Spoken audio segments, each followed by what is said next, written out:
And welcome back, everybody, to another episode of Bubba and the Bloom, episode 239. It's a Thursday night. That means we have your weekly FAAB preview. Week 7 FAAB will be previewed on the show as usual, going team by team, schedule by schedule, all the good stuff you come to expect on your FAAB previews with Bubba and the Bloom. We'll talk some news and much, much more. But before we get to that, you can find me on Twitter at BDentric, the podcast at Bubba Bloom Pod, and on Patreon at patreon.com/Bubba Bloom. And my co-host, as always, on Twitter at RyanBHQ, Ryan Bloomfield. How we doing, my friend? A little distracted at the moment, just mystified by Zach Agnes's mustache as he's trying to close out your San Francisco Giants as we start the show here. It is a badass mustache. He has more curls in his mustache than he does strikeouts this season. That's pretty impressive stuff. That's he has 2 curls in his stash and 1 strikeout this season through 6 innings. So that is a correct fact. Yes, it is. But how we doing besides you swooning over a mustache? I mean, that's about as good as the day has gone. No, doing well. Was on with our buddy Eric Halterman earlier today on the RotoWire Thursday show. So shout out to Eric, who's a really good dude. Met him at First Pitch this past season. He did his best attempt at some Bloom boards. They were pretty good. We ran through those with RotoWire today. So talk baseball, watch baseball, did some work. It's been a good Thursday. So yeah, it sounds like a pretty good Thursday, if I say so myself. Way better than me. So good for you on that one. Enjoy it up. As we are both distracted by Zach Agnes on the mound right now. He has to face Wade and Bailey to start things off. Like, it doesn't get much tougher than this. So, yeah. And Michael C. in the chat says Bloom double duty. Was just going to say nice job on RotoWire, my friend. So Michael Cicchini is appreciating the work you're putting in. But all right. It's a long show, a good show, not long like in a bad way, but we have a lot to cover as usual for the FAAB preview. So let's get cracking at it. We just have a little bit of news and notes. We'll highlight a lot of other news and notes throughout the FAAB preview. And if you need more of it, check out the Patreon. Check out Breakfast with Bubba. We'll get all that good stuff there as well. But all right, a couple big pieces of news here. Justin Martinez of the Arizona Diamondbacks hits the IL with right shoulder injury. He's going to get reevaluated. Probably miss at least 2 weeks, obviously. He's on the 15-day IL. Figure out more from there. Shelby Miller got the save on Friday. What's your thoughts on this situation? Shelby Miller got the save on Thursday. Thursday. Yeah, I see. Off to a Bloomfield type start there. I just watched Agnes bounce the ball off his glove. So I'm telling you, a ground ball went off Agnes, is almost off his stash, and now Christian Koss, who I just heard, what 7th, 8th, and 9th, he can't even get a strikeout. Are you kidding me? Agnes, close it out. Let's go. I'm adding him to our Colorado FAAB thing once we get down there. Arizona, yes, Justin Martinez, very concerned. Anytime you've got a 5-mile-an-hour drop in velocity, so something's not right there. Hasn't been right there for a little while. Actually said on the RotoWire show with Eric earlier today that I thought it was Shelby Miller or Ginkel. Kevin Ginkel pitched the 8th on Thursday. Didn't pitch all that well. I think had over 30-plus pitches, which is probably not the smartest way to use somebody coming right off of his rehab assignment. And then Shelby Miller came right in and closed the door in the 9th. So, I mean, we don't know if it's Shelby Miller's job or whatever, but Shelby Miller at the very least is in that committee. And Shelby Miller so far, I can't believe I'm saying this, has pitched very well. 12 2/3 innings, 0 ERA, 15 Ks, and 4 walks. So we'll get a couple other looks maybe at the Arizona save situation, but it's kind of funny out of the FAAB madness that was last week. Shelby Miller may get more saves than the Will Vest, Cade Smith, Camilo Doval types that we were bidding on, myself included, last week. Yeah, there's 5 or 6 closers or potential spec closers that went pretty heavily early and often in FAAB. And right now, it doesn't feel like many of them are going to have a role for very long, if it role at all. So we'll see how that one pans out. And that is the risk we take when we do FAAB. And so you win some, you lose some. But yeah, I'm with you on Shelby Miller. It seems like he's the guy, but Ginkel's also got that experience. Like, I wouldn't be shocked if we see a lot of moving and shaking there, as you mentioned. But watch the weekend. That'd be the best thing, as Ryan said. Watch the weekend and hope that's how things stay with Torey Lovullo. This was a sad one. got back from art class with my daughter this afternoon. As Torkelson just went an Oppo Taco. Good Lord, that guy's on a mission this year. Got back from class, and Jake Berger got sent to AAA. That was not the notification I was looking forward to on my phone. And Jake Berger goes to AAA. I get it. He struggled this year. The entire team outside of Wyatt Langford has struggled this year. People kept saying, why not Jock? Jock probably has no options, folks. Just going to throw that one out there. Berger has options. So Berger's going to go down, but the actual quote from the team is he's going to go down for a short period of time to reset. So it's one of those, if he struggles in AAA, then yeah, of course he's going to stay. But I think the intention is to have him go down there, work on a couple things. And I would imagine within like a week or two, Jake Berger's back in the bigs. That's my 2 cents on that. Okay. We'll see. We see Mr. Krim, Blaine Krim, got the call for the Texas Rangers. Big boy, first baseman, 20-plus home runs every year throughout the minors. 7 homers and a steal, hitting over 300 in AAA this season. Body built for slow pitch softball. I'd imagine he gets some run this weekend. But what's your thoughts on this whole, Berger situation? Yeah, I think just to start with Berger, like I have Berger I know I have him in a 12-teamer, and given the news that you just kind of shared, I'm holding him through this FAAB weekend unless I have no other option to drop him. I think folks should do that as well. We have seen Jake Berger go off. I think definitely last year and maybe the year before too, each last 2 seasons in the second half. Yep. I think by cutting Jake Berger, you could be missing out on that again, just because he's done it twice now. So patience with Jake Berger.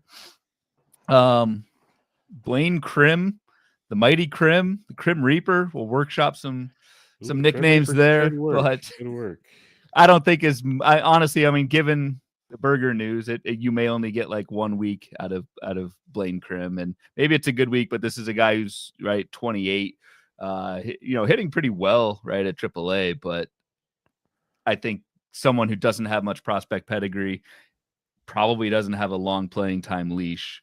I think you probably pass on in FAAB this weekend. Yeah, to me, like I told you before the show, when it comes to Krim, we'll talk about him later. Just, is he going to play every day? Right. Is he worth speculating on for a little bit of money? Don't break the bank type things. Like, those are the questions we'll discuss later with Texas. But I told you also, is if they called him up at age 27, you'd hope they give him some run for the week or two to see what the kid has. He's not even really a kid in baseball standards anymore. So that's my biggest thing there. They called him up. Let's see what you got. Go from there. Yep. Sticking with Texas, Kyle Higashioka hits the IL with a hip injury. Hamstring, hip. It's been back and forth every time I read news on him. But yeah, that region of the body. They are different regions of the body.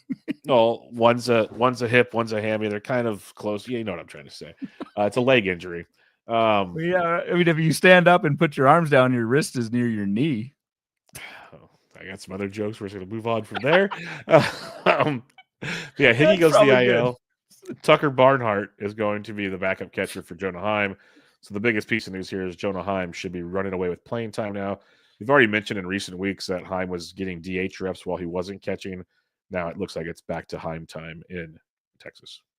Yeah, and I don't know. In a 2-catcher league, I'm interested in Heim. I mean, that's faint praise, I know, but has 5 barrels, decent exit velocity this year, not striking out a ton. So I think Heim could be productive. That's for however long as he's the primary guy, but just know that it's probably until Higgy comes back, you probably dump Heim again. So off to a good start, hitting 273, 4 homers again with those 5 barrels, couple steals. Yep, he's running.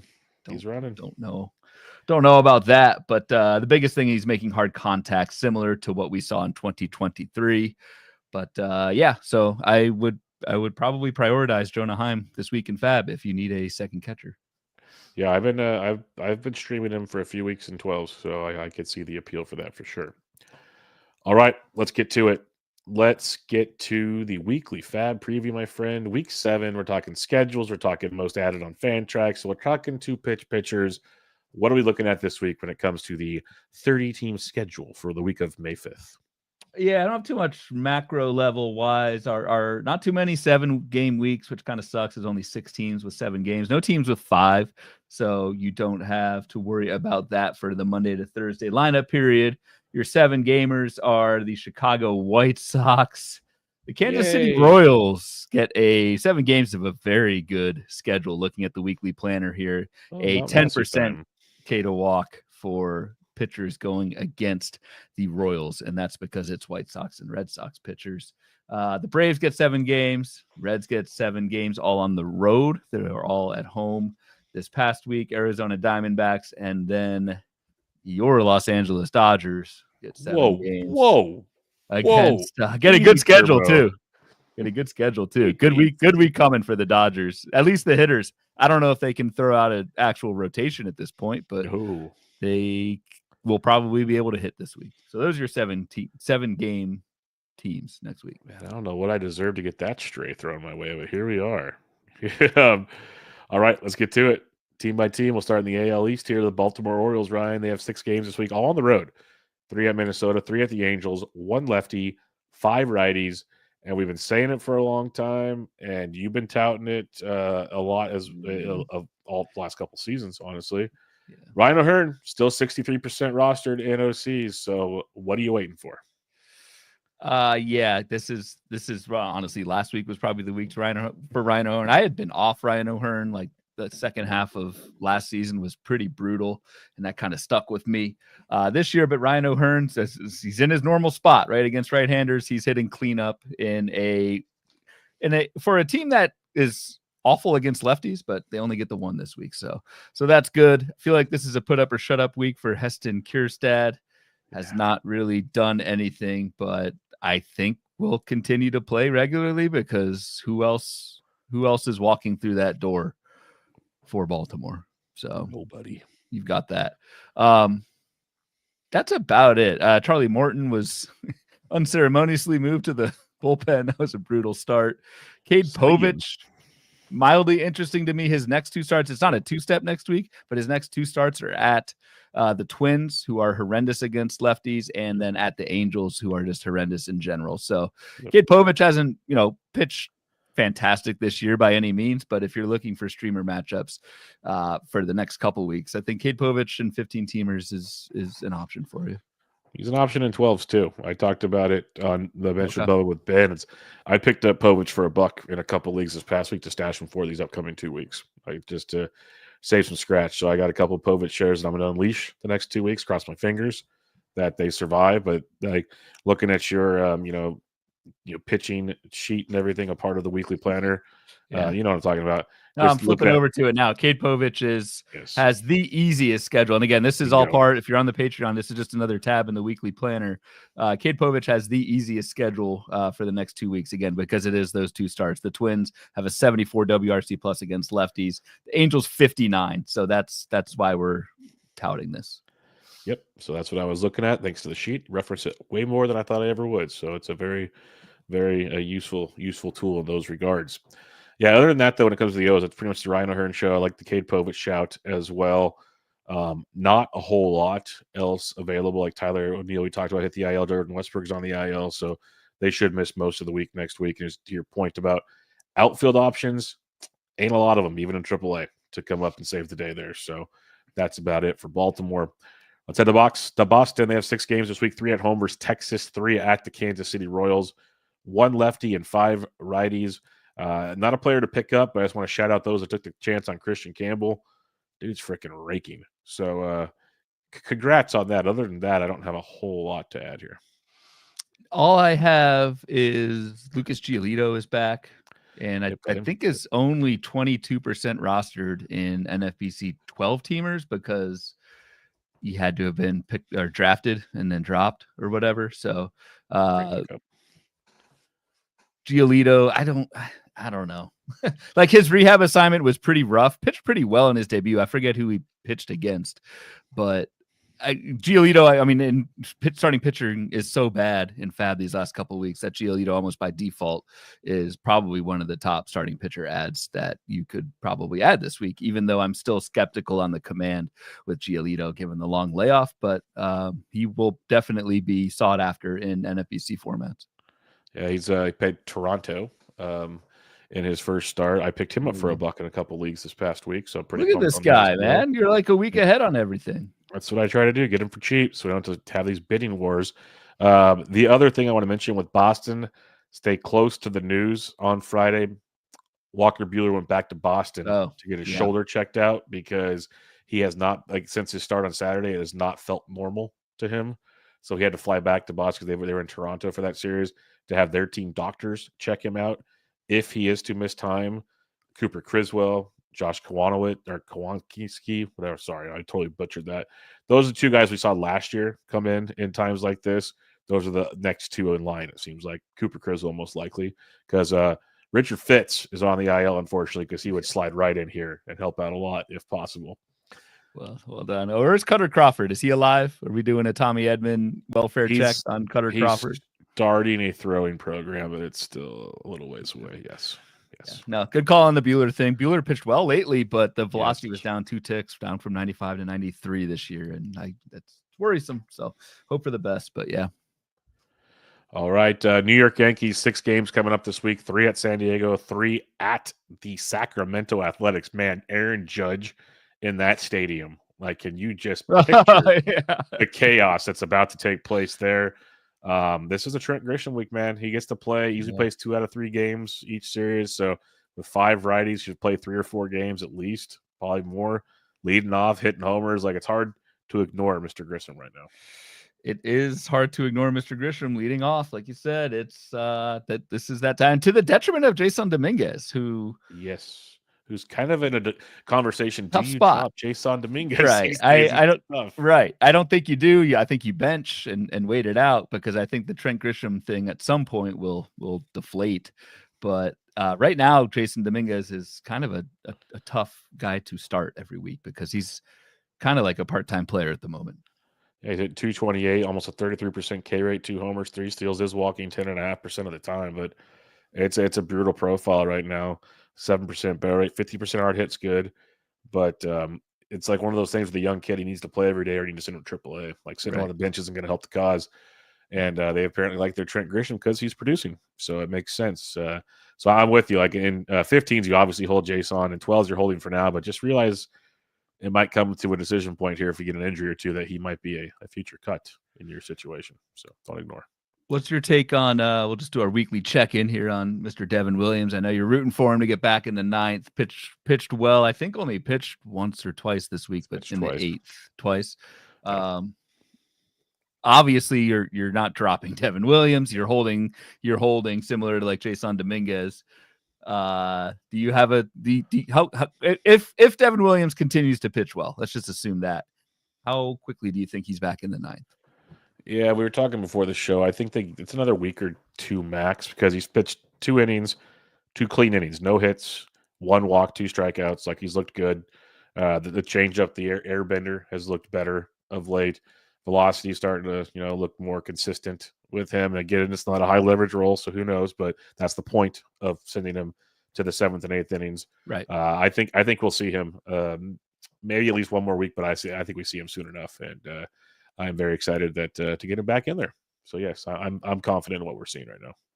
Okay. Other than that, there's not a whole lot else with the Yankees per usual. Seriously though, I'm very excited to see Aaron Judge in that ballpark. That is a thing of beauty. One thing I want to check real quick before we move on from the Yanks, because we don't talk about them that much. Never mind. They're heavily rostered. We will move on. I was looking at some of their 4th and 5th starters. Tampa Bay Rays, they have 6 games coming up this week, 3 all at home, 3 against Philly, 3 against Milwaukee. So in that beautiful minor league ballpark for hitting, 3 lefties, 3 righties for Tampa Bay, which really affects the hitting situation here. But what I want to ask you, Ryan, and you can tell me if there's anybody you want to add as well, but Christopher Morel has now sat 2 out of the last 3 first righties. This is something we talked about recently. Then we're like, okay, he's starting to play again because there's injuries. Well, now he's back to basically sitting again. This is frustrating because he's producing better than we expected right now, but he's not playing. And that makes it very tough to hold on to in 12s. It does. And it makes it even harder because he's eligible everywhere. I think he's got outfield eligibility now too. So like it's tricky. I think Christopher Morel, though, in a 3-3 split week like this, I think the playing time will be there. Play at least 4 times. So I don't know. I think I can see dropping Morel in 12s if you've got injuries and other guys you're wanting to hold. In 15s, I would wait it out. outside of that, like for me, the Morello strikeout rate is just is very concerning. It's a 40% K rate. We talked about that on Tuesday, but the hard contact has been there. But yeah, needs to play in order for him to stay on your roster. But tough week for like Jonathan Aranda, Cameron Meisner, just because it's the 3-3 split. And really, it's a tough schedule, tough first half of the schedule, right? Going Wheeler, Christopher Sanchez, Luzardo. That's hard to start Meisner and Aranda when the only righty they face the first half of the week is Zach Wheeler. So not great. Not great, Bob. Not great. So tough one for your Tampa Bay bats. And pitching wise, they're not the easiest of matchups either. So prepare for some chaos against the Phillies and the Brew Crew. All right, Toronto Blue Jays, they hit the road for 6 games, 3 at the Angels, 3 at the Mariners, 2 lefties, 4 righties. Anything of interest in Toronto? Maybe a little Dalton Varsho? Can I get you Dalton Varsho by chance? That's what I've got. Dalton Varsho. It may seem obvious. I think we've talked about Dalton Varsho the last couple of FAAB periods. If you're able to pick him up ahead of time, this is kind of why you do it. Already has 2 homers. Looks pretty good. Did you see this? You see his falling over catch? It's like, hey, it's unnecessarily awesome. It's an F8 in the scorebook. It's all that really matters in the end, kids. God. But no, even with that, Dalton Varsho is only 40% rostered in NFBC 12 teamers. I think Dalton Varsho, we'll see what other outfielders we bring up this week, but probably the number 1 outfield ad for this week if he's available. Yep, totally with you on that one. Other than that, not much in Toronto. Chicago White Sox, they have 7 games this week, as Ryan mentioned earlier, 4 at the Royals, which is why the Royals have a great schedule this week. 3 at home versus the Miami Marlins. It's 2 lefties and 5 righties for Chicago. It's the White Sox, though. That's the trouble every week. What do we do with these bats in Chicago? I just want to throw this out there. It's not an ad because he's well rostered, but Lou Bob's hitting like a $189 with 13 stolen bases right now. Yeah, he's okay. He's turning it around a little bit. The batting average not great, but some power too. So yeah, 4 homers. Yeah, that's a lot of steals, man. Jesus. Yeah, it's crazy. But anything else with the White Sox, because it's tricky. I will say Sean Burke is starting to pitch really well of late. If people are holding on to that, but I still don't trust it that much. But he's pitching well. You do get I mean, we do have our 2-step segment, but you do get a Shane Smith. I feel like I bring up Shane Smith every week and you vomit in your mouth as you're doing right now. But dude, it's a 2-step Royals Miami. Let's go. Buckle up. Okay. Not convinced. Not convinced. No, you write him on the list. Jeez.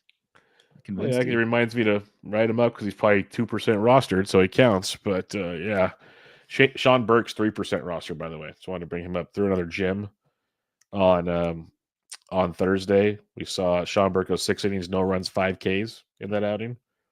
And it's just his first real gym since his opener, but he's allowed 3 in runs or less in 4 out of 7 starts with 15 Ks in his last 3. So something to think about if you're really feeling frisky. Again, if you want to talk about matchups in all, Sean Burke gets to face a 2-step also, Kansas City and Miami. So it's dope. Yeah, that's right. They could both get 2 steps. So they both have intriguing 2-steps. Yeah, so I would prioritize Burke over my guy, Shane Smith. Your guy, I could see 15-team appeal. 12 is very tough for me. Yeah. Quick check of streaming against the White Sox. Looks like pretty much everyone's rostered, though. It's Cole Reagans, we think. It's Seth Lugo, Waka, Bubich. Those guys are rostered. Max Meyer. Edward Cabrera. Oh. He just scares the hell out of me no matter who he's facing. I don't even know if I would do that right now.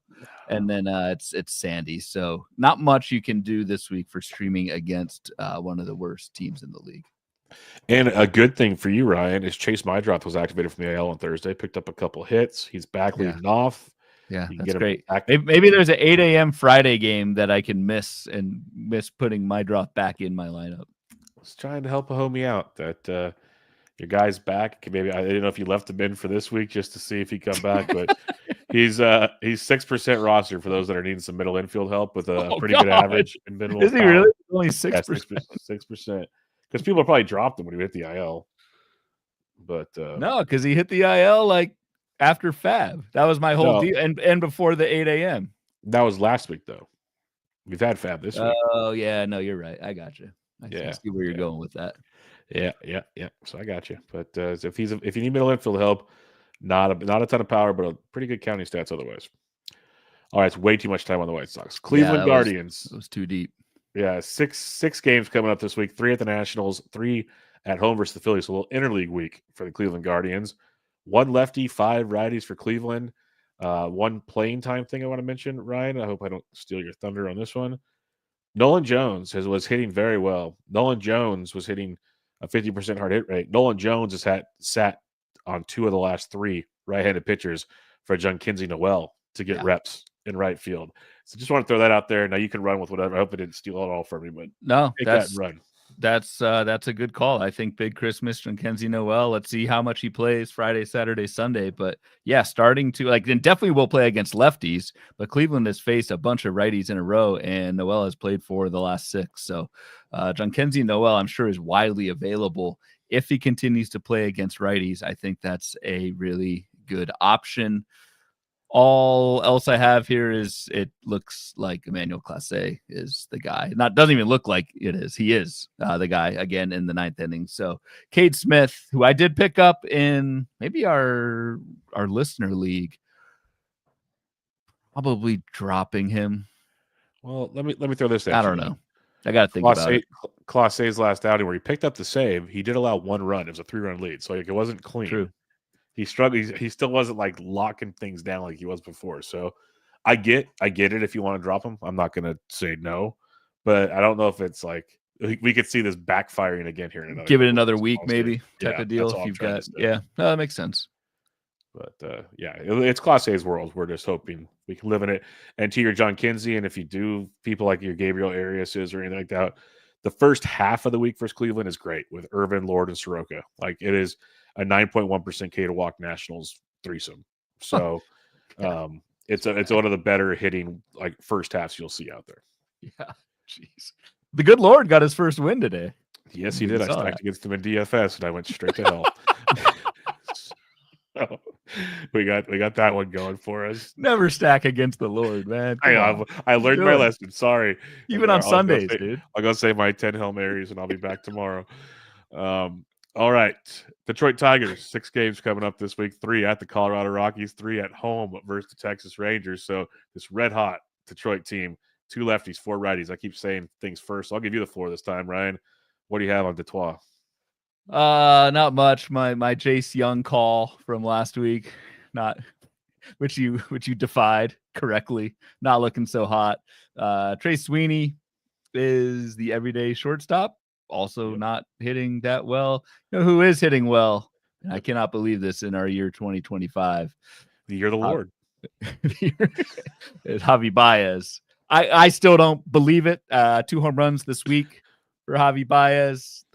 I did see the first one off of Blue Ball, who wore number 69 in his MLB debut, which is just next level. If anybody has a connect on a Scherzer situation on that, please shout out your boy. My DMs are open. God, the first Javi Baez grand slam, it was very much Crawford box, but hey, it counts. I'm not sold on Javi Baez, but he is playing and he will have shortstop outfield eligibility. Like if you need something there, someone who's hot, you could go there. He is hitting very well right now. And Javi Baez is still only 32 years old. Like, what the hell? Old for baseball, young for us. That's for sure. Hitting 296, but it's still 26% K. He's got which is good for him. Which is good for him, which means it's not going to be good. And you know how many barrels Javi Baez has hit all season? I guess like 1 or 2. 1. He's hit 1 barrel. So I don't know. I think this is still the same Javi Baez. I hate to throw cold water on it, but that's my take. Yeah, but it's one of those like he's going to be shortstop, outfield pretty soon. Like I'm cool running with it until it falls apart type thing. Especially in deeper formats, 12s, I could see people being skeptical, but in 15s with like injuries and stuff, like that's a piece that could play while he's shrieking. And next week, dude, we get 3 at Colorado to open things up with Dolander, Freeland, and Sensatella. Sign me up for that. And then he gets Corbin after that. Like DeGrom and Eovaldi, not ideal, but that start to the week is pretty darn sweet. So okay, no, yeah, I mean, it's so good that Chase Young Corbin might get a couple hits. What's that? That's good. It's so good that Jace Young might get a few hits. Ouch. Damn, man. That hurt. Just That hurt. Yeah, no, you can roll with Baez for this half week, I guess, but yeah, like don't whatever. fall in love with it. Have a quick drop trigger, but Yep. it's in play. Yeah. It's in play. I don't have much. Oh, it's, the other thing, just following up on our stuff from last week, but the Vest Tommy Canley split, whatever. This is still the same. Vest will get more saves. Vest will get more saves.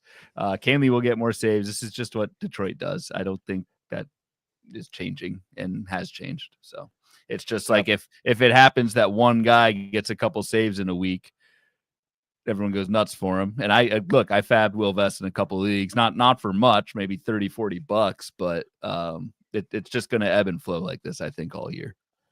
Yeah, and that's kind of what we talked about last week for like people that paid attention to what we said is it's almost like a 50-50 to me. And that's why I did have Vest like as my second or third option last week. Now I did not, break banks on anything, but I get it for people that needed to. Like Ben did, and Ben gave us a great case of why he did for his team. Like it's team by team basis, but we basically threw it out there like Canley's going to get his saves usually in multi-inning situations, which he got a 4-out save the other day, and then Vest will get him when Canley can't throw or other situations. That's just how they're going to roll most of the season. It feels like. And if you get 15-20 saves out of Vest and Canley, like that's not bad. That's 15 to 20 saves that can matter. So, sure. not wanting to write off Vest because of 1 week of usage. So anyway. It's not Kevlar, but it still works. Kansas City Royals, they have 7 games coming up this week, 4 at home versus the White Sox, 3 at home versus Boston, 1 lefty, 6 righties. Really, really good week, at least start of the week when it comes to the Kansas City Royals. Yeah, I guess I don't know. I mean, the Royals are really bad, man. Like they're really bad. Drew Waters is playing. I'm not gonna even say Michael Massey anymore. I was waiting for. I was just gonna sit here and wait for you to do it. Molehill Massey is now like a pit of despair. Yes. It's like a Death Valley. Death Valley. That's pretty good. I don't know. That's about it. Actually. So the other name, I wouldn't recommend him this week for FAAB, but it's just notable. Noah Cameron was called up and then sent back down. Just a sign to me that Noah Cameron is the Royals 6th starter. I drafted some Noah Cameron late in draft and holds this past draft season just because the minor league skills look really good and he's close to ready. So just have Noah Cameron kind of on your radar. I forget what he did in his debut. I don't really care. It's MLB debut. You can't take too much away from it other than the fact that I think he is the Royals 6th starter. So could be up again in due time. Yeah, and the other thing I want to throw out there is Salvi Perez left with looks like a pretty good hamstring injury on Thursday. He's going to have more testing on Friday. Freddie, for me, plays a lot, but if he becomes the regular, he's definitely a catcher 2 in 15s. I don't know if he's quite there in 12s just yet, but hits for good average, has a little bit of pop. So just keep an eye on that this weekend. Again, if you want like a $1 or $2 catcher potentially in a 15, Freddie for me would be a dude to keep an eye on as well. Heim or Fermin? Heim for sure. Heim will be one of your best options this week outside of a few guys returning from injury if they're still available that we will discuss when we get to those teams. Just asking on behalf of the people. I appreciate that. The Minnesota Twins wrap up the AL Central here. They have 6 games this week, all at home. 3 versus Baltimore, 3 versus the Giants, 1 lefty, 5 righties. What are you looking at here in Minnesota? The return of Royce. Yep, Royce is back, hopefully. Supposed to be back on May 6th, which is probably Minnesota's first game of the week against previously mentioned Cade Povich. So get Royce Lewis in your lineups. Who would Royce take playing time away from at third base? Brooks Lee? Yeah, him and Julian would got to probably do their thing. Also, Willie Castro could be back this weekend. So they got reinforcements coming. Not bad. They need it. Yes, they do. Yes, big time. They definitely need it. So, who knows how long Royce Lewis will be back? I'm not even trying to be funny there. It's just so frustrating. I've stashed Royce Lewis in my Beat the Bloom Tofu Bats OC, and spoiler alert, the bats have been tofu. So, and that team has Kirby and Logan Gilbert, so basically dead in the water.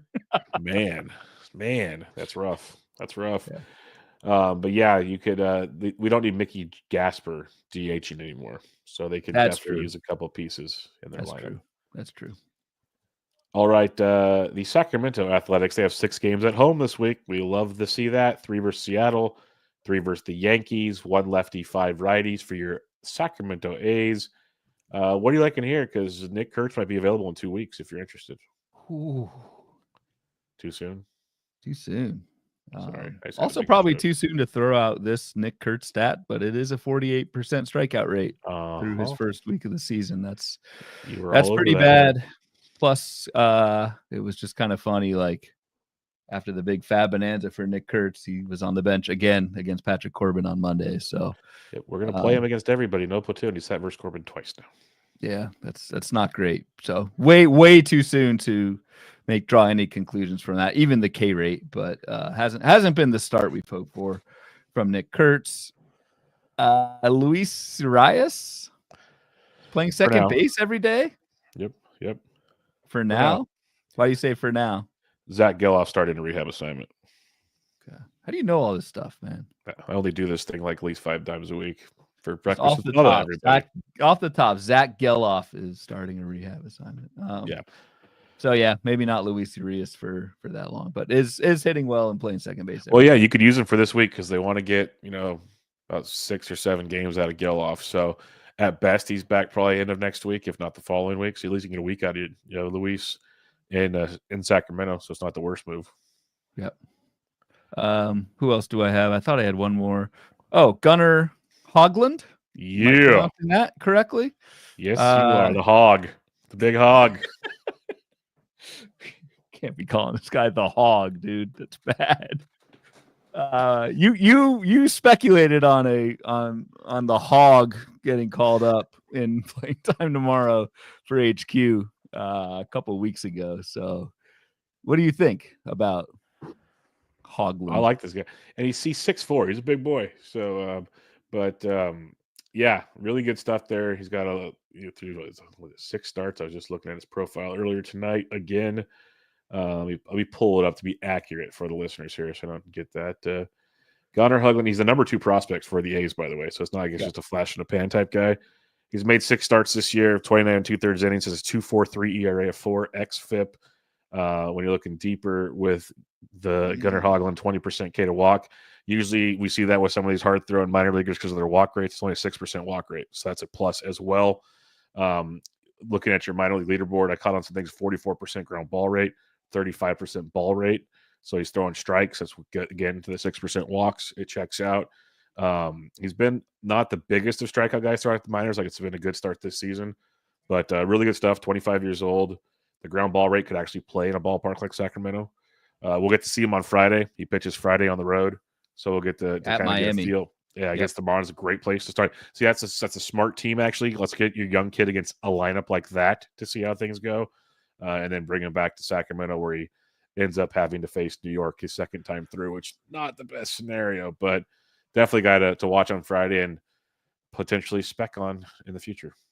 And I think just as importantly, like, do we think it looks like Hoglund, as long as he doesn't get destroyed or whatever, like it looks like the A's need a 5th starter for the foreseeable future. So it doesn't seem like who was the guy in Milwaukee, the prospect? Oh, Henderson. That like kind of everyone knew he was up for one start and then going back down, and same with Blue Ball. It does look like the hog is sticking around for a little while.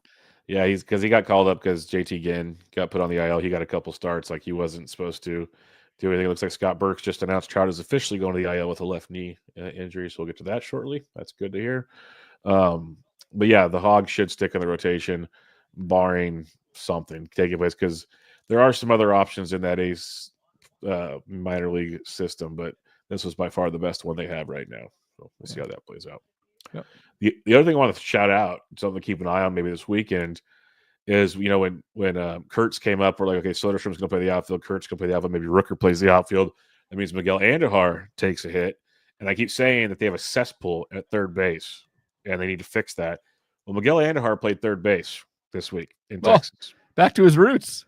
And he got a couple knocks again. Because you've mentioned him a lot on the show. He hits for average. Power's kind of been an iffy thing with Miguel Andujar, but he hits for average, and he's hit a couple home runs in that ballpark in Sacramento. So he doesn't have third base eligibility yet, but something that you can keep an eye on. Maybe you get a third base outfielder pretty soon. We've been talking, Ryan, how bad corner infield is. It's something to monitor at least. Okay, I'm on board with that. All right. The Houston Astros, they have 6 games coming up this week, 3 at Milwaukee, 3 at home versus Cincinnati, 1 lefty, 5 righties. This Houston offense, it's starting to percolate. I'm going to say that much. It's starting to get Christian Walker starting to hit. Yainer Diaz even had a few knocks recently. It's starting to get going. If they can get like the bottom third of their lineup to be productive, which they have options for, in Zach DeZenzo and other guys in the minor leagues, this team could be back to being a pain in the entire AL West. Yeah, agreed on the DeZenzo call out.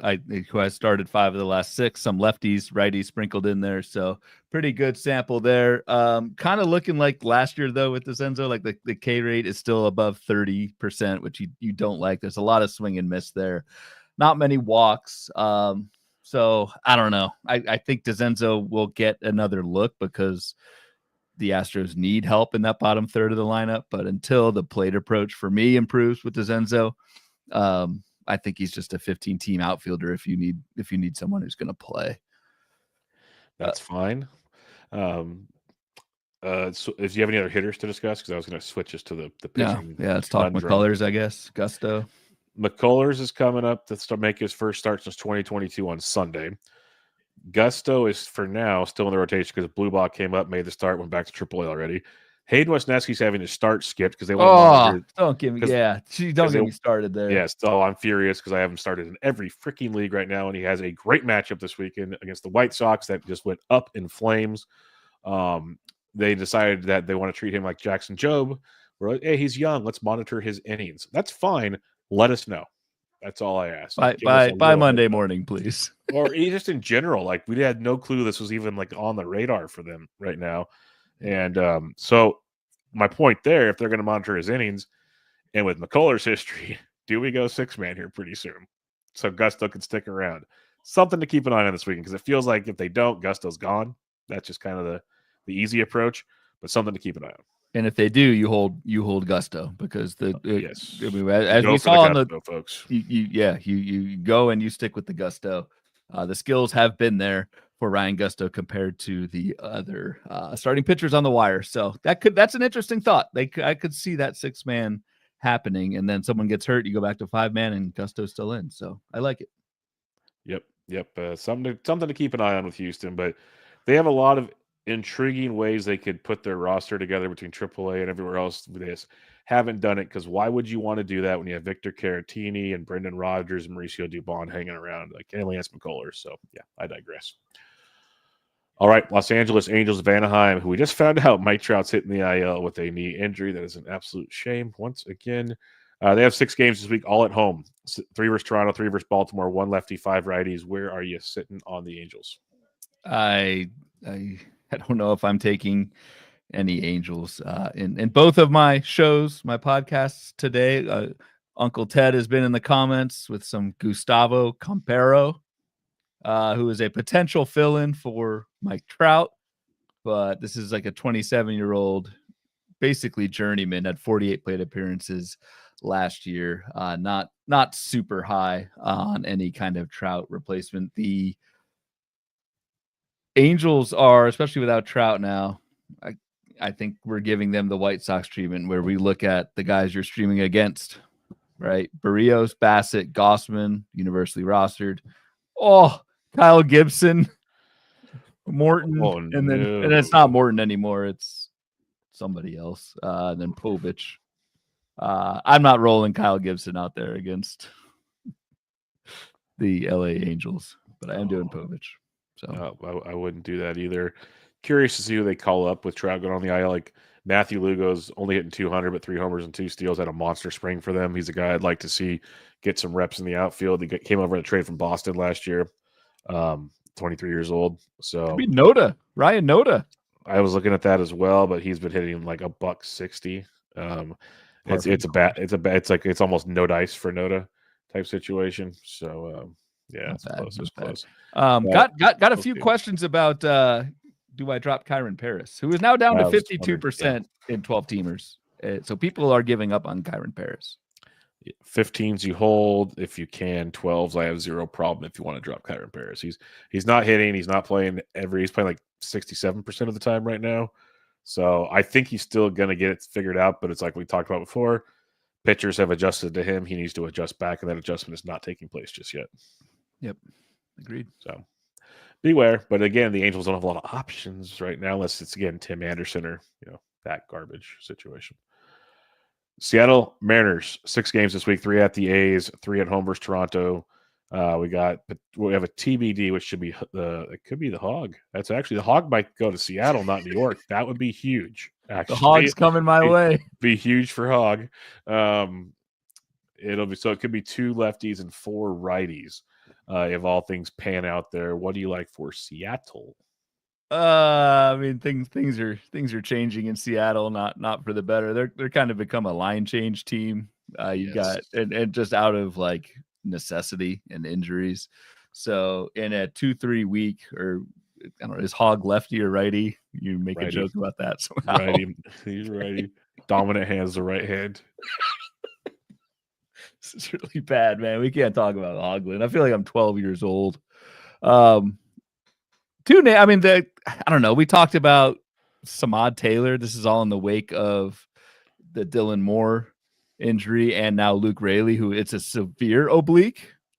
Yeah, it's severe. So he's like done, basically. Luke Raley. I think it's like he's shut down for like 5 to 6 weeks before they ramp back up potentially. Yeah. So I don't know. You mentioned Samad Taylor when we did a news hit on Tuesday talking about that. Taylor could be a decent speed option, but that's about it. They called up Rylan Thomas is not really doing it for me either. So not do it. It's times are tough, I think, for Seattle right now. They're holding it together. They're hitting well, but like I don't know how long you can hold this together. Well, what they really need is they need Polanco to play the field so they can call up Tyler Locklear to DH. That's what they need to do. I'd get on board with that. That would help a ton, but Polanco's knees are so messed up, all he can do is DH. And you're not taking him out of the lineup, obviously, because all he does is hit home runs right now. Yeah. So that's part of the problem. I will throw out Ben Williamson, who's been better than people give him credit for. He's more of a 15-team play, but another third baseman in a bad position to potentially fill a roster spot if needed type deal. But yeah, it's a rough go if you look at just even the minor leagues for Seattle to help fix this situation. Basically, Locklear is the guy we need to see come up and do some damage here sooner than later. On the mound, you've got Emerson Hancock, who is pretty much entrenched. I think a streamer pitched well his last time out. You've also got Logan Evans, who decent prospect, really good ground ball rate so far in the minors. I can always dig that. It's 59% ground ball, 17% K to walk. So really nice control and keeps the ball on the ground. I like that. I don't like a 9% swinging strike and a 21% K at AAA this year for Logan Evans. So I don't know if Logan Evans has the highest ceiling in the world. I think you just kind of play matchups with Logan Evans for the foreseeable future. I will say Corbin Young shouted out Evans on my my Bench with Bubba Mariners preview. He has a good tweet on that I retweeted. And looking at the starting pitching planner, Evans gets Texas, who has a 90 WRC plus versus righties, and then gets Toronto as an 81. So he's got decent matchups. He's like the 22nd pitcher on the list, if that's something that might come to interest you. So deeper leagues potentially harder on 12s, but someone to definitely keep on your radar. It's even one you could grab for $1 this week. If he looks good this week, then he'll definitely get going after that. So something else to keep in mind. TDK calling us out, as you should. This is beautiful. Again with the Seattle AAA talk. Hey, Tacoma's a great place, TDK. Tacoma, the Rainiers, man, that is a place to chill. Let's add the Tacoma Rainiers on our we got 31 teams now. The Thursday After Dark AAA FAAB preview will be with you guys shortly. Uncle Ted keeps shouting out Leo Rivas, who has played a lot of second base with Polanco out hitting 367, no power but 3 steals, walks 23% of the time. So if you need another deep league guy that runs a ton, he's going to play right now. I'll say that much. Like I get it, but it's pretty much just batting average with some speed. Yeah. All right, Texas Rangers, you got 6 this week, 3 at Boston, 3 at Detroit, all right-handed pitching. Like, seriously, I'm not advocating to add Jock Peterson, but man, if he doesn't happen this week, good Yeah, riddance. no, it's a good point.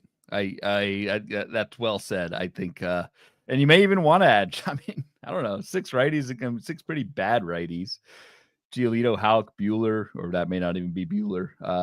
Jack Flaherty, Olson, Job. The second half of that isn't it's not a cakewalk, but yes, I get your too point. bad. But I don't know. The only thing I have really for Texas is like it seems like Luke Jackson's time is about over in the 9th, or at least should be. And both Chris Martin and Robert Garcia have pitched quite well this year. Chris Martin specifically, like who many people thought Chris Martin would start the season as the team's closer. So you could say, why would they go to Martin now if they didn't when they probably could have out of spring training? But Chris Martin does have a sub-2 ERA, 26% K to walk. I would be speculating there. I don't know if you agree with that take or not compared to Robert Garcia, or if even Luke Jackson stays in the role. But that's how I see this kind of going. I 100% agree. If people want to scroll back about 5 weeks or 6 weeks when I was anti-adding Luke Jackson, he's made me look rough for a little while, but it's like Denny Green once said, they are who we thought they were. And I watched him too long in San Francisco, folks. I'll leave it at that. I was going to make a bad joke, but we'll just leave it at that. Luke Jackson, maybe he figures it out. Maybe, I lean towards he doesn't. And Chris Martin's definitely a guy to take a stab at right now. All right, let's head to the National League. The NL East, Atlanta Braves, 7 games this week. 4 at home versus the Reds, 3 at the Pirates, 4 lefties, 3 righties, which really puts quite the damper on things, my friend. Puts the damper on things. It will be interesting to see if Alex Verdugo plays against some of those lefties. If not, Verdugo's a tough start who has been hitting well. Eli White is what the heck? hitting, dude. Yes, I don't know, man. I'm with you. I get it. Every time I look at my freaking app when the Braves do something, there's White stealing a bag or something. It's ridiculous. But he's like, I don't know. I don't think he's a dude. Like, he's 31. He's a dude to stream while is a dude, I guess. But I mean, most importantly, the playing time is there. I think will be there, and it's a 7-game week. So I don't know. Eli White, maybe just lean into it while the getting's good, but be very quick to cut bait there, because I don't think Eli White long term is the answer. This guy signed Eddie Eagle. The Eagle has re-landed. Eddie Rosario's back with the Braves. I don't think he's a FAAB pickup because it's not a 6 or 7 righty week, but I had to shout that one out. Yeah, no, it's definitely something that wouldn't surprise me if we all go to pick up Eli White for a couple bucks and Eddie Rosario plays half the time to screw it all up. That would not shock me at all, unfortunately. So it's a good call there. Brian De La Cruz, the Yankees picked him up off waivers. So if anybody's curious about that, but I did not know that. Just wanted to throw that one out there. I want to head to the mound though. AJ Smith-Shawver's back. Pitched well in Colorado before getting hit by a comebacker. He's supposed to make his next start. We'll see if that changes. But right now he gets a 2-step next week in Cincinnati and Pittsburgh. Cincinnati's an average offense. Pittsburgh's quite below average. So another guy to take a peek at if interested. I got nothing. Okay, I was like, that's you're good. I agree. All right, let's head to the Miami Marlins. They have 6 games this week. 3 at home versus the Dodgers, 3 at the Chicago White Sox. All right-handed pitchers for the Marlins to face. Interest levels. Who's the guy? Kyle Stowers, yeah, the famous Trevor Rogers trade guy. Kyle Stowers is hitting quite well right now, hitting 4th, 5th in that lineup every day. So I like Kyle Stowers as a pickup. And then the only other guy I've got here is he was starting to get picked up in main events last week, but Ryan Weathers is on the mend. Pitched well in his first rehab outing this past week in single A. So probably still a couple starts away for Ryan Weathers. And we don't know how long Ryan Weathers will last, but this is someone who we were both super high on even before spring training, and then spring training just took off with the increased velo and then got hurt. We see that play out all the time. But Ryan Weathers, if you've got room to stash a starting pitcher, I would look in his direction. Yeah, velo was back for his 35 pitches in that start, which was very, very nice. He's probably going to need 3 more starts in the minors. So it's a multi-week stash, but it's a good stash if you can do it now. To Ryan's Yep. point, just Yep. beware. It's probably more like a late May return type situation. The other guy I'll keep mentioning, Eric Wagaman in deeper leagues, first base, third base, now getting outfield reps. Plays every day. He's hitting like 250 with a little bit of pop and speed. So more of a deep league play, most likely, but still a play nonetheless. Yep. All right, New York Mets here. 3 games at Arizona, 3 at home versus the Cubs. 2 lefties, 4 righties. How are we feeling about the Metropolitans? I don't know how they're so good, but Well, they have this guy named Juan Soto and Francisco Lindor and Pete Alonso. well, That's dude, a Juan good Soto start. like hasn't done much until this week. He started to heat Yes. up. Pete Alonso, I'll what he give you, does. I'll give you that. I don't know. Jeff McNeil's back. I'm pretty much never interested in Jeff McNeil. Your guy, Luis Angel Acuna, was playing every day. Didn't start today, but it does seem like even with Jeff McNeil back in the fray, McNeil's playing more outfield than second base, and Acuna could still be the everyday second baseman. So, I don't know. Like you probably got Acuna last week if you were interested in him, but if he's still around, that could be an option for you. Yeah, Acuna's got 7 steals while hitting 288. Like that's a 19% K rate too. That's impressive from a youngster. Really big boy stuff right there. I will shout out Griffin Canning. Continues to pitch well. He does face the Cubs this week, so maybe not the best game to stream against, but then he gets the Yankees the following week. So just keep him on your radar. Probably don't pick him up. I just want to throw that out. If you're a look ahead person like I am, David Peterson is at Arizona this week. Probably not the biggest thing, but he could 2-step and get Arizona and the Cubs, or he'll 2-step next week, Pittsburgh and the Yankees. Not the best. Like it's one good start, one rough start, but he is on the list. Yeah. Yep. Philadelphia Phillies, 6 games on the road this week, 3 at Tampa, 3 at Cleveland, interleague action, all 6 right-handed pitchers for the Fightin' Phils. There's like never anything on the Phillies. This is the same lineup every single day. Maybe Edmundo Sosa gets a spot start here and there. Bryson Stott's going to lead off against righties. You like that. Bryson Stott's widely rostered. Is Max Kepler that good and widely rostered? 79% 79%. Lord. That seems Much.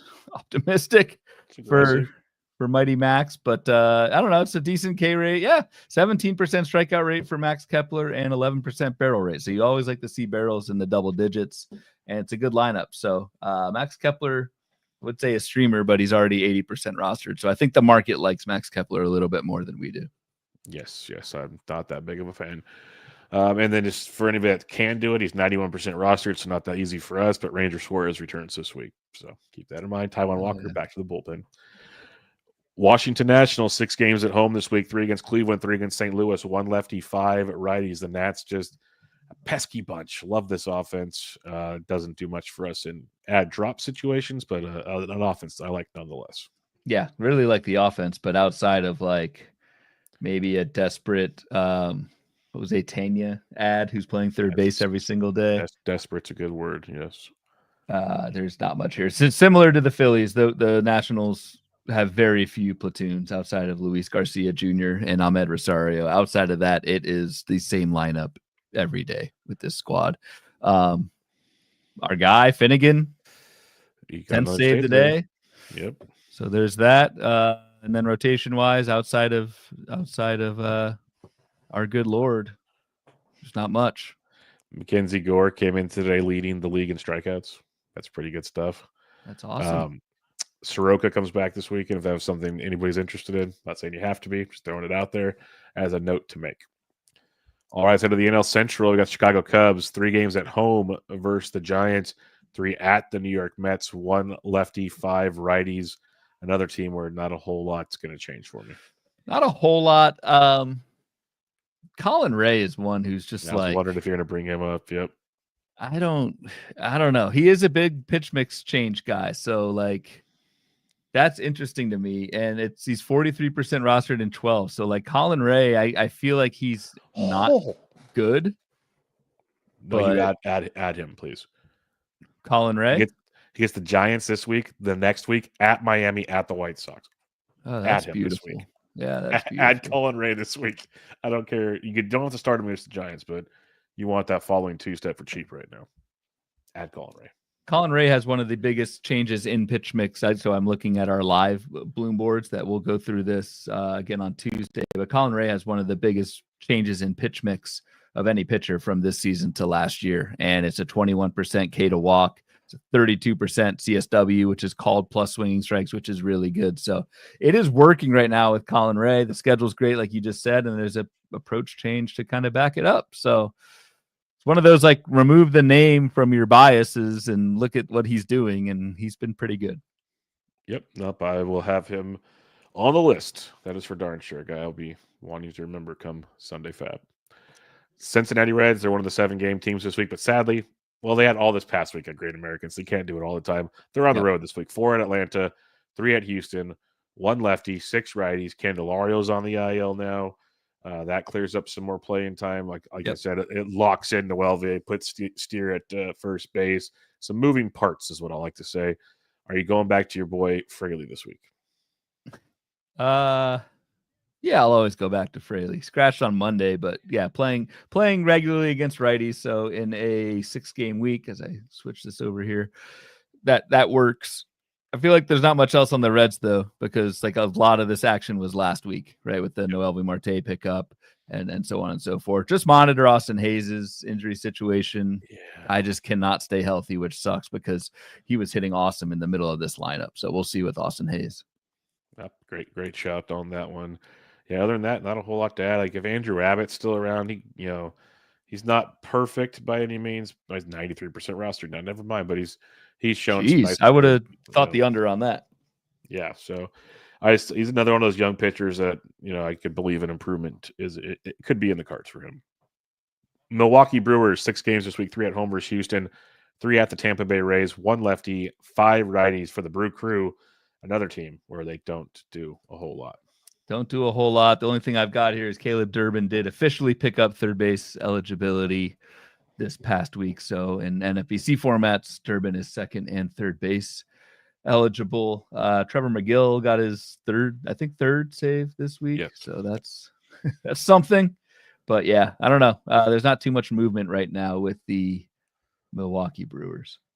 I will say it's getting annoying with Tobias Myers. He's like not getting a chance to go deep into games right now. So part of it's because his command his last start, but just in general. So I'm wondering how next week's 2-step goes. We will talk about that in a bit. Yeah. Pittsburgh Pirates, 3 at St. Louis, 3 at home versus Atlanta, 3 lefties, 3 righties. Widely rostered already, but certainly seems like David Bednar has reclaimed his job. Who's kind of hitting can't believe this, but Andrew McCutchen is actually hitting quite well. Andrew McCutchen's almost 39. Love to see it. UT only, so I believe he's UT only. That's a problem, but it's a get this 15% barrel rate, just hitting the hell out of the ball, and 18% K rate, so not striking out that often, hitting 277 with 3 homers. So in a 6-game week, hitting third in that lineup. If you have UT spot that you can use, you might want to consider Andrew McCutchen. Yeah, no, I don't dislike that. Let's put it that way. Anything else with the Pirates? No. St. Louis Cardinals have 6 games this week, 3 versus Pittsburgh, 3 at the Washington Nationals, 2 lefties, 4 righties, and the Cardinals started out the year in a heavy platoon. It's kind of quieted down is the best way I'll say it. It has quieted down. Brendan. I get Brendan Donovan and Alec Burleson. Yeah, he just doesn't play. It's not even a platoon anymore. Mixed up. But Alec Burleson is not out playing. Brendan Donovan still is hitting second, third. But yeah, I don't have really anything. No. If you're like truly trying to spec for saves, Phil Maton is pitching well, and Ryan Helsley is kind of not. Probably nothing. But I figured I'd just at least throw that into the ether. That's a good good one to throw in the ether. I get it because Helsley, I think his velocity's even been a little suspect. Velocity's down a tick. So Yep. it's the combination of velocity down a tick. It's a loss of control. It's 8 walks in 10 innings. I think it's not what he did last year. It's not what he did last year. And he's not missing bats. The swinging strike is down from like 17, 18 in Helsley's prime or whatever, down to 12.5. So still okay. But like when you're not missing as many bats, you're not throwing as hard, and your control is off. Like that's I don't know. Like mildly worried about Ryan Helsley. Rightfully so, potentially. So I'm with you on that as well. All right, let's head to the NL West here. Arizona Diamondbacks, 7 games this week, 3 all at home, 3 versus the Mets, 4 versus the Dodgers, 2 lefties, 5 righties. Before we get started, Ryan, haven't heard official word yet. Jordan Lawler was pulled from the game on Thursday evening without an injury, apparently. So keep that. That dude's been crushing everything at AAA this year, and we've been waiting for this for a long time. That was something I saw like an hour before the show. There was Lawler was removed from the lineup at the last moment. So keep that in mind. But where would he play? Where would he play? Let me think. And Ketel Marte's due back this weekend. Right, because Marte's back at second for Tim Tala. They're not benching Perdomo. What I can see, I don't know. It could be a DH situation. Maybe Eugenio goes to DH, and then Pavin Smith actually goes to the outfield because Alek Thomas is a good glove. Or maybe Smith starts platooning with Lourdes Gurriel in left field. Yeah, and DH becomes an option. I can't. I hate when I say this, but I can't imagine the Diamondbacks calling up Lawler to play part-time or DH. Like that doesn't. I don't know. It doesn't jive. Well, that's why I think it's he plays third and Eugenio goes to DH. Okay. Like it's a full-time gig. That could totally work. And Jordan Lawler, man, like, I wrote him up for HQ 2 weeks ago in a skills looking for roles, whatever the column name was. Jordan Lawler is like an elite prospect whose injuries have derailed his career so far, but B, like you alluded to, Bubba, hitting the cover off the ball in AAA right now. 182 WRC plus. That's got to be one of the best offensive production numbers in all of AAA. Double-digit barrel rate, good K rate, good walks. He's running like Jordan Lawler. That could be some fireworks in FAAB if Jordan Lawler gets called up and has a big weekend.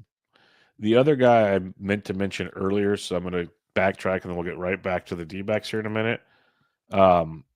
If Bubba Chandler is available, please add him. Yeah, good point. We skipped over Bubba. Like he's 98% in 12s, so like he's not really available. But like, even in your Yahoos, your CBSs, Bubba Chandler, he's fully extended.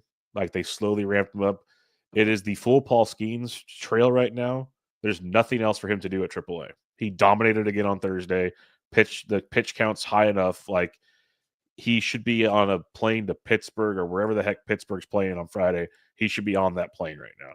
So if he's not up anytime soon, I'd be shocked. This is the time to get him before chaos ensues. So just throwing that out there. Paul Skeens was called up like I think May 10th, 11th. Yeah, so it's last much year in line. So, yep. Yeah, get your Bubba Chandler wherever you can because I've been stashing it. It's one of the guys I've dropped some other guys where I keep holding Bubba for when it's coming. Back to the Diamondbacks, though. I apologize. Jordan Lawler.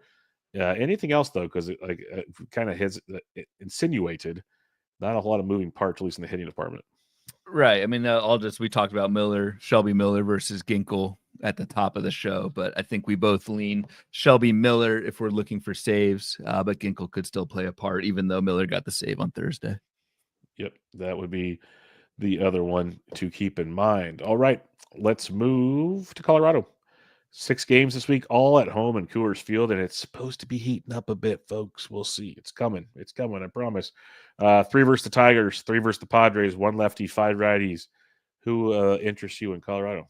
Anyone who's pitching against them, with the exception of Randy Vasquez. Yes, big exception. Big exception.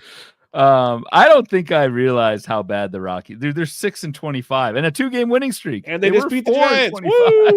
Yeah, that's right. They were 4-25 until the Giants came around, but like that is really bad.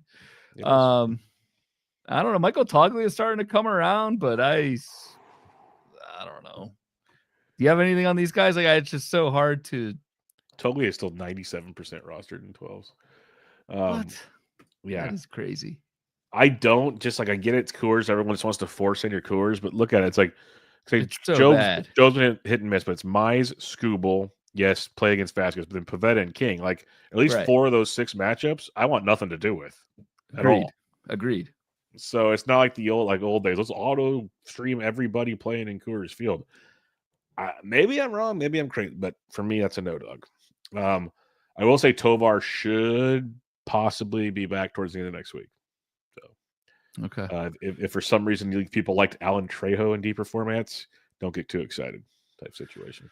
The other name I'll throw out there is our mascot for this episode, Zach Agnes. Now has 2 saves in a row, Wednesday and Thursday. Dude, decent minor league numbers. I'm not arguing with you.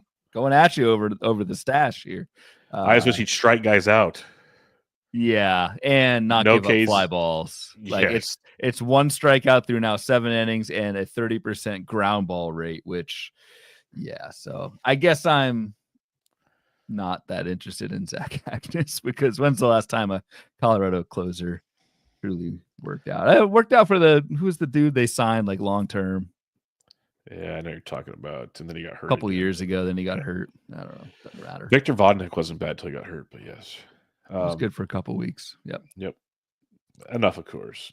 Yeah. Dodgers, 7 games this week, all on the road. 3 at Miami, 3 at Arizona, 1 lefty, 6 righties. Andy Pages should be rostered everywhere by now after last week, hopefully. Only 62%. Fix that, people. Andy Pages should be on rosters. Yeah. Yes. Yeah. Andy Pages, people. Go. Scott says Daniel Bard. That is the correct answer. Good call, Scott. We were thinking of. So yeah, Andy Pages is the ad. Should have been added last week. And Tony Gonsolin is the other name I'm going to throw out there. What is just with eligibility and rules and stuff? Gonsolin is only 25% rostered in NFBC 12 teamers. Struck out, I believe, 9 with no walks in his season debut. So that's very impressive. And Tony Gonsolin, as long as he is healthy, which again, who knows, he will have a job in the LA rotation. So Tony Gonsolin might be my favorite pitcher ad this week. He is probably the best one outside of Bubba Chandler, if available. Ben Kasperius will be another one to spec on. They're going to start potentially stretching him out. They can stretch him out. Yeah. You need pitchers with a pulse. So, and he had good minor league track record, so in a short sample, of course, but I'd keep him on your radar as well. Yep. All right. San Diego Padres, 6 games this week, 3 at the Yankees, and it's Rodon, Carrasco, Fried. It's at least 1 good start. Then 3 in Coors, which are all good starts. 2 lefties and 4 righties. Problem is it's the Padres, right?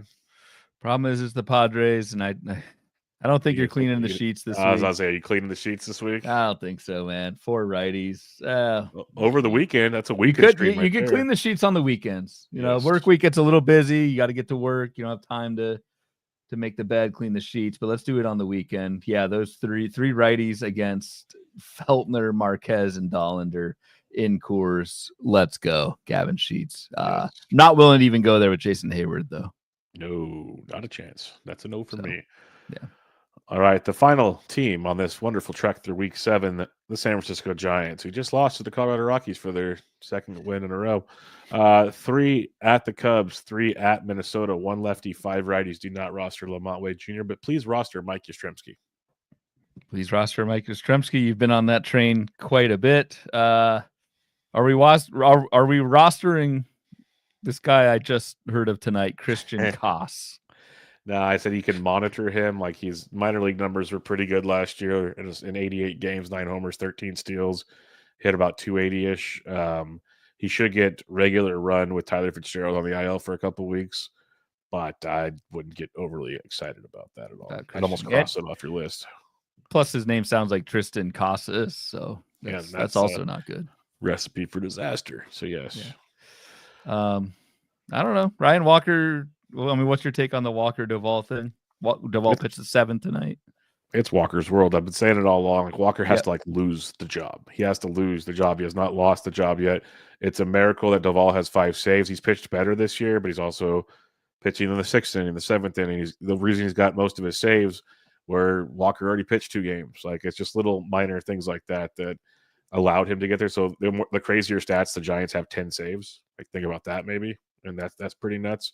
And it's 5-5. So it's Walker's world. Duvall's going to get his chances. Not going to downplay that, but it's Walker's world. Okay. The other thing I'll mention is Hayden Birdsong continues to pitch rather well out of the bullpen. His time is coming. Kyle Harrison looks amazing at AAA. His velo is up. Does he? His velo is up a couple miles an hour on last year through like 4 starts already at AAA. He's looking filthy. And the Giants, again, it's Verlander, there's Ray, there's Hicks. Like, there's going to be an opening sooner or later. Birdsong should get the first chance. But don't forget about Kyle Harrison is all I'm going to say. 26% K to walk at AAA this year, 26 innings, 17% swinging strike, and decent enough control. That's I did not realize that. Good call.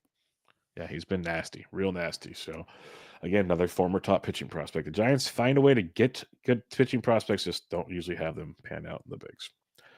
All right, that's all 30 teams. Let's talk top free agent risers and fallers, Ryan, to see what we missed out on while we went over each team. We never miss. Oh, this is bad. All right, so the top riser on this is Fantrax from the beginning of the week till now. I like to use this because Fantrax has a lot of daily leagues.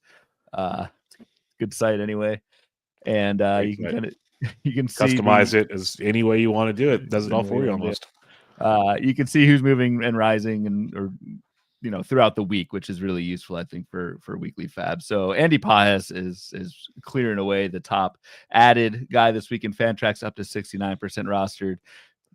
Can't get behind these next 3. Good hell. This is hilarious. Eli White, Javi Baez, and JP Crawford are 2, 3, and 4 on the Fantrax most added list. However, I mean, and again, this sheet's available for your Patreon subs. I've got the year-to-date skills next to the projections, but like Eli White, he's running and he's barreling. He's projected for 1 home run and 3 steals the rest of the way by the BATX, but there's that. And a 20% K rate's not horrible. Right. I will say with JP Crawford, he's back to leading off for Seattle, so that probably gets people a little interested. I'm still like, you look at the 20% K rate's not bad, but 7% barrel, 2% stolen base attempts doesn't quite do it for me. But I guess if you're in a deep league, it needs shortstop or middle infield help. A leadoff JP Crawford isn't the worst thing you can do. It's just not a priority for me. It's one of the worst things you can do. Throwing it out there. I'm trying to throw devil's advocate out there. Would you rather have JP Crawford or Javi Baez at shortstop? JP, man, come on. Okay, well, there you go. See, problem solved. Yeah. Projections are similar, which is scary. Yes, it is. We did not talk. Let's see. So Jordan Beck's up there. Hunter Goodman, we did not talk about, but he's 71% rostered. He's well rostered. So Jeff McNeil is a riser, up 3%, up to 38%. I'm just not there with Jeff McNeil. I feel like he's an empty batting average without the batting average. So he's just empty. There's my guy, Ty France. Look at that, dude. He's crushing it. Hey, I threw in my towel last week. I added him. I gave you your props. He's still only 9% rostered in 12. So like, he should be playing on a lot of teams right now. 123 plate appearances for Ty France, 14% K rate, 14% barrel rate. That's really lovely. Well. That's lovely. Yep. Not going to hate on that. There's Grisham. Trent Grisham's right there, up to 58% rostered. 16% barrel rate for Trent Grisham. Yeah, that's crazy. With a pretty good K rate at 21%. That's shaded red in the bloom boards this week. It's just depending on everyone else around him, but that's better than league average. So, to the detriment of Jason Dominguez, Trent Grisham is playing pretty well. So, I don't know what else I have here. It's Luis Urias, Leo Rivas, who mentioned. Tyler Callahan just got called up. I want to see him actually play before I carry. His numbers at AAA for the Reds were really, really good. Like, really good. I just don't know if he's going to get enough run with Cincy. We'll have to keep an eye on that one. Yeah. There's your Kutch, Verdugo, who I love in 15s. 12's a stretch. Samad needs to play more. I'll say that much. Larnack should be added everywhere. Kyle Stowers, Ryan O'Hearn, Goose. So, yeah, guys are talking Goose, McKinstry. We talked about them last week, so that checks out as well. Yeah. Goose would be Agustin Ramirez for people who have no idea. Sorry. I thought it was just standard protocol. Standard procedure. Just start calling people by farm animals. Hog. If you don't know what hog is next week, you're going to be in trouble. So it's like, start talking about hog versus goose. I played in too many dugouts in my life where it's just you use nicknames. That's how you talk to people. It's just what I apologize. There was a Maverick called up this week, by the way. Yes, yeah, I said that's why. No, that's why I said when we're talking about goose, we said who's going to be his Maverick, and some Maverick got called up. It was perfect timing, all things considered, for my stupid brain. All right, let's talk about pitchers, Ryan. There's Casparius and Gonsolin right at the top, and your boy Colin Ray. So there you go. Boom, boom, boom. Yeah, that's skill sets. My goodness. Yeah, but the Colin Ray skill set is freaking nuts. The Casparius skill set, maybe we didn't talk about him enough. It's just he needs to be stretched out and be able to go 5. Can he do that? And can he do that while also keeping up these very good skills that we're seeing here, right? A 23% K to walk and a sub 3 Sierra, which is really good. But for me, Tony Gonsolin is the top pitcher ad. Colin Ray is right up there as well. Noah Cameron is a riser. Again, we talked about him earlier, but really good projections the rest of the season. 3.77 ERA, 124 WHIP. It's just when will he get the call again? So, but yeah, I like Noah Cameron when he's back. Yep, I'm with you on that. He's definitely one to keep an eye on. Gusto, if he stays in the rotation, yes, there's a lot of questions there, but the skills, 26% K, 6% walk, 3.14 ERA. Definitely check out. I think you mentioned last week like a velo increase or something. Like it's a lot to like there with Gusto. Yep. I wanted to highlight JP Sears real quick. Like Chase Petty just got called up. He's probably going to go back to AAA, so don't get too excited. But JP Sears, dude continues to pitch well. He had a great 2-step this week. First step in Texas was great. Now he goes to Miami. So, but he's also a guy that we've talked about in 15s. He's definitely a bench streamer, and in 12s he's almost even a bench. Like he's good enough, like at least 60% of the time, that he's going to put it. It's good to see. Is what I'm trying to say. 4% walk rate. It's tough to find, especially in Sacramento. Agreed. We've got Blue Ball's a riser, but he's back down. How would you rank? So, like, I guess it's probably a stupid question, but the pitchers that previously good pitchers now coming back: Gonsolin, Giolito, and Lance McCullers. How would you rank those guys in FAAB? In just that order that you Gonsolin, Giolito, McCullers. I like Giolito a lot. Like I'm a big Giolito fan. Like you mentioned earlier, Gonsolin wasn't available in any of my leagues, so I added Giolito for $1 everywhere that I could, or where I needed pitching. I should say I didn't add him everywhere I could. But I like Giolito. I understand the concerns with the command because it's horrible in AAA or in rehab, and that's a thing with guys coming off of TJ. But loved what I saw in that debut. And remember, Gonsolin's coming off TJ too, guys. So like the fact he had 0 walks is pretty impressive. He missed all of 2023, and he came back, looked really, really good. And at first, it was rough. He got 3 runs real early. Then he settled down, so which was a plus. I like them both. Long term, like if I were to draft next season, I'd probably take Giolito over Gonsolin, honestly. But for FAAB, I'd take Gonsolin. Are we not paying enough respect to Lance McCullers? I could be. I'll take an L. I'll take an L on that if I do. Why? Because he's not good, or he'll get hurt again. Dude hasn't pitched in the big since 2022. He might pitch well, but like prove it to me. I'll root for you. It'd be great to see. McCullers used to be one of the nastiest guys in the world, but when you throw like 90% curveballs, your elbow's just not going to stay together. I will be bidding on McCullers. I don't know how much I'll be putting on him, but I don't know. Just wanted to feel like we're dismissing McCullers, and again, maybe we should be. It's been a long layoff. Well, because this next week he gets Cincinnati at home in Houston, and then the following week he's at Texas. So like that Texas matchup's actually pretty darn good.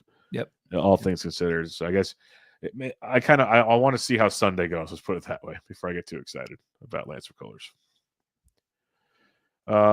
Anything else on this list? Like Lorenzen and like the overall skills don't look good, but he's actually put together some decent 15-team starts. I will say that much. There's your boy Shane Smith. Looks like some really good skills. There he is. Look at that, man.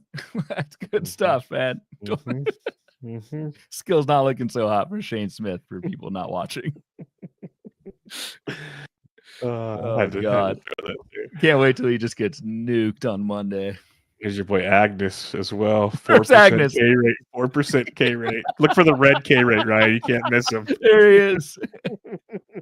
Oh man, Agnes, and he'll probably. I mean, the Rockies will probably win like 10 more games the rest of the year. So Ryan Weathers is on here, +1. There you go. I like that. It's a good one. AJ Smith-Shawver, Sagano, 67% rostered in Fantrax leagues.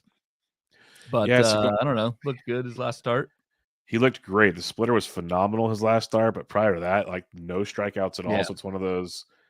He's definitely still a 15-team pitcher. 12s, it's been tricky, and I know I dropped him in a few 12s, and not because I wanted to. It's just I need a strikeout upside, and if he keeps showing me the splitter can work, I'll get back. But like Pollock and others have always said, is splitter's the hardest thing to control from start to start. Clayton Kershaw. I think we have a listener question or a chat question on Kershaw, so we can hit that later. But I don't know. Yeah, other than that, there's not a whole lot. These are a lot of spec situations. The farther down the list we go here, not much there. All right, you ready for some two steps? Yep, let's do it. All right, Arizona, Corbin Burns versus the Mets versus the Dodgers. It's not an automatic. It is. I mean, it's automatic, but like, ooh, it's not great. Dude's like striking out 3 guys a game. It's so bad. It's so bad. It's not what you pay for, folks. The real one, though, Zach Gallen versus the Mets versus the Dodgers. Yeah. Yes, you are. But like, plug your nose. Yes, agreed. Luis Severino at home versus Seattle and versus the Yankees. I'm not doing that. No, I'm not doing that. And definitely not in 12s, maybe 15s. I'd say 15s, maybe 12s. No, because he fits really well. He's 3.3 ERA on the season. He's got a couple of starts in Sacramento. That Yankee start's terrifying. Yep. So Atlanta and swinging strike. Yeah, that's really bad too. Atlanta, AJ Smith-Shawver versus Cincy at Pitt. I'd say yes. And Chris Sales a yes. Cade Povich at Minnesota at the Angels. Oh hell yes. I wouldn't be that excited for this, but I planted my $1 FAAB flags. I gotta get excited. Yeah, it could be the worst dollar you've ever spent, but I guarantee you that ain't the case. Guarantee you that. Been to Reno a few times. Correct answer. Yeah, I'd roll Cade Povich for sure. Lucas Giolito versus Texas at Kansas City. I'm saying yes. Yeah, you're doing that. That's Matthew awesome. Boyd. It's a really good one. So yeah, Matthew Boyd versus the Giants at the Mets. Yeah, nice layup against your Giants, but gets much tougher against the Mets. But I'm doing Matthew Boyd.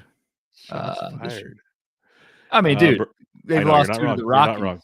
You're not wrong. Brady Singer at Atlanta at Houston. That's a tough two-step. That's tough, but yeah, I'm doing that. Singer's pitched pretty well.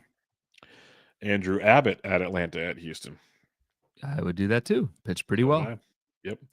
Luis L. Ortiz at Washington versus Philly. Not in 12s. 15s only. It's like you look at his game logs, 4 out of 6 starts, 3 earned runs or less. So like he's kept you in it 4 out of 6 times. We've gotten blown up the other 2. I think someone commented last show they were a little harsh on Luis L. 12% swinging strike, 36% ball. So like the sub indicators they're league average. But that's like the best I have to say about him. So yeah, that's fair. It's not the most ringing profile. Colorado, Dolander versus Detroit versus San Diego in Coors. No. I can't do it either. Well, we know your answer to Shane Smith at Kansas City versus Miami. Let's go, man. Let's do this. 15's only for me on that one. Sean Burke, though, I think you can do 12s. Dude, Sean Burke. No. Wow. God, can we do like a weekly beer bet? It was on the tip of my tongue. Let's do it. Burke versus Smith next week. Stat line. Yes, it was on as a beer bet. Yes, add it to the list. Just Jesus. We're gonna look back on this in August and be like, "What the?" It's gonna be a great round of golf. 2-step week of May. Week 7. Shane Smith versus Sean Burke. 2 White Sox pitchers, beer bet. Let's go. What are we doing? And they have to make both starts. Yeah. That's a caveat. There's a good chance one of them might not. Because if you don't pitch, you will probably win. Yes. So all right. Okay, it's in. Jesus, that's really bad. That's awesome. Detroit, Jackson Jobe at Colorado versus Texas. Yeah. Yes. 15s for me. 12s, I'm still not in love. He's not striking guys out like Burns. No, It's he's bad. not. 4% K to walk. That's really It's a bad. lot. But Like pitch to contact, and even as bad as Colorado is, I just don't want that pitch to contact. if you have him, you have to throw him though. Yeah, you're not wrong, but I don't like it. So I'm trying to say. Ronel Blanco at Milwaukee versus Cincinnati. Yes. Yeah, I would do that. Yes. Cole Reagans, if he pitches, keep an eye on that. He's pitching a bullpen on Friday. If all goes well, he'll start Monday versus Chicago and versus Boston. So that's a yes. Seth Lugo, White Sox, Boston, both at home. Yep. Angels, Tyler Anderson versus Toronto versus Baltimore. Oh, 2.67 ERA. Here we go again with Tyler Anderson. seriously. Toronto scares me. Baltimore doesn't. Baltimore versus lefties is bad, really bad. Really bad. Like I think the worst team against lefties, which is shocking to me. So I would throw Tyler Anderson out there in 15s. Yeah, I would. He's missing bats. Tyler Anderson is the 23rd pitcher on the board. Yeah, Toronto's 123 WRC plus versus lefties. Baltimore 48. That's really bad. That's horrific.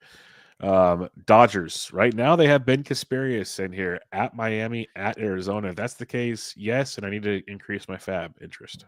I guess, but yes, and hope he goes 5.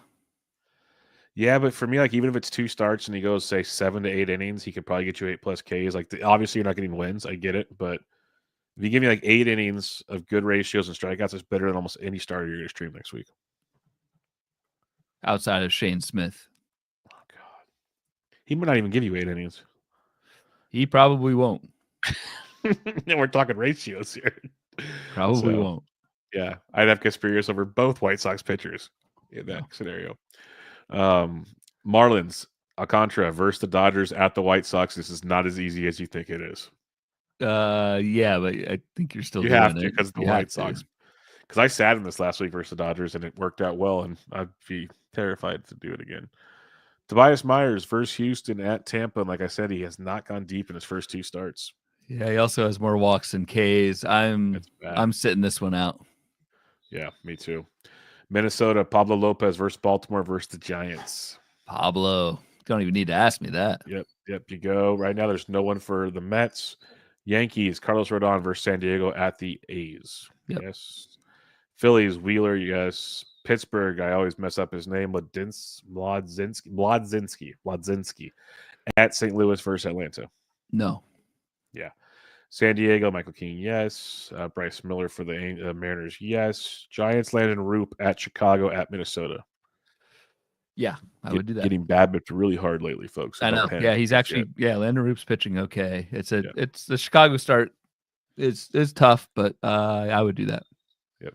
Tampa Bay, you got Drew Rasmussen versus Philly versus Milwaukee, yes. Texas, Eovaldi at Boston, at Detroit, yes. Eovaldi's a goat.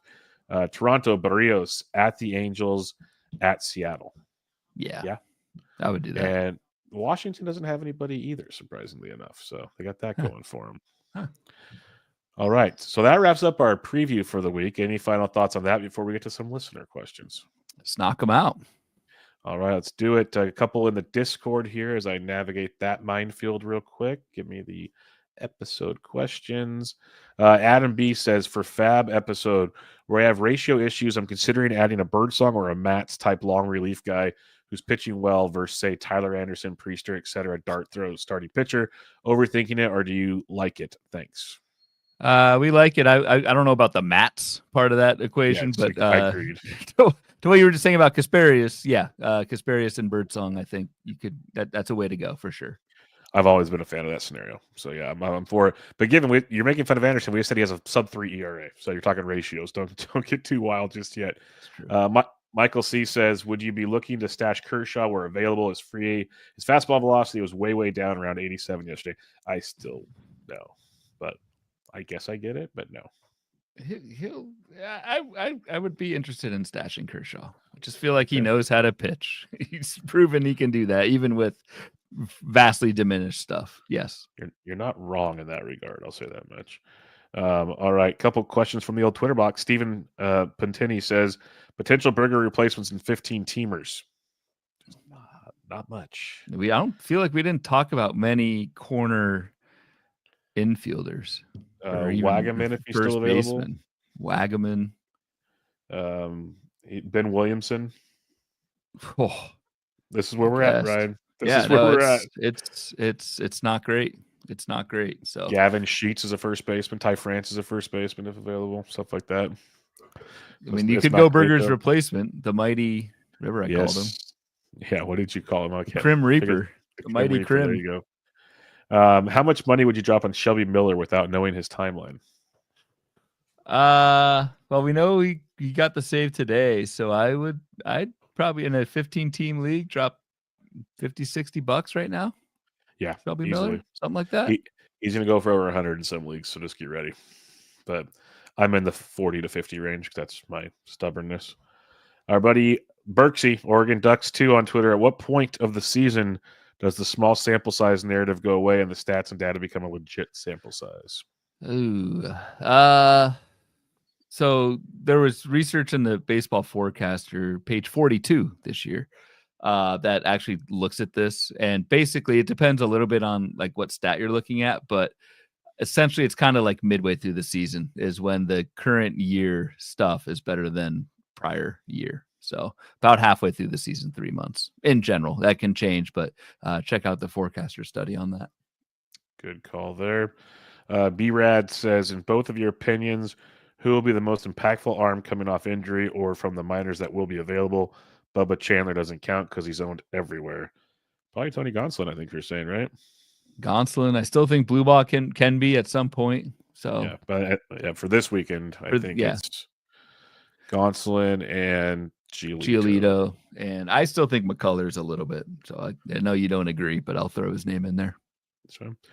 Stephen Crawford says, in a categories league, hits, runs, RBIs, homers, and OBP. Sounds like a good Fantrax league. I missed out on drafting a stud shortstop.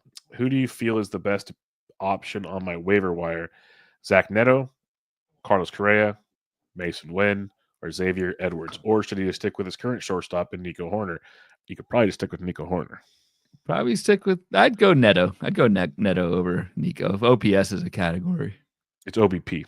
Oh, OBP. Excuse me. Yeah, and Horner's fine at OBP. He's just no power. Neto's got the power in the group. Yeah, I do Neto, but outside of that, definitely not. They're not. Yeah, they're not doing steals, so you don't need Horner. So it is Neto. Definitely not Mason Wynn either. If you need steals, I'm waiting for that. You don't need steals. Yeah. So Neto. Yeah, it's Neto. Neto's your choice there. Get Neto, Stephen Crawford. Make it happen. All right, my friend, we survived. We did it again. Week 7 FAAB preview in the books. Any final thoughts before we call it an evening? No. I'm usually drained by the end of these, and we covered a lot as usual. So good stuff this week. Good stuff in the chat as well. Appreciate it. Yep, lots of good stuff as always. Quite the list there. And we'll have some more coming this weekend for the Patreon members when it comes to the old FAAB process and much, much more. So if you guys want to check that out, go to patreon.com/Bubba Bloom. But other than that, make sure you check out Ryan on Twitter at RyanBHQ. I'm at BD Intric, the podcast at Bubba Bloom Pod. This was Bubba and the Bloom, episode 239. Catch y'all later.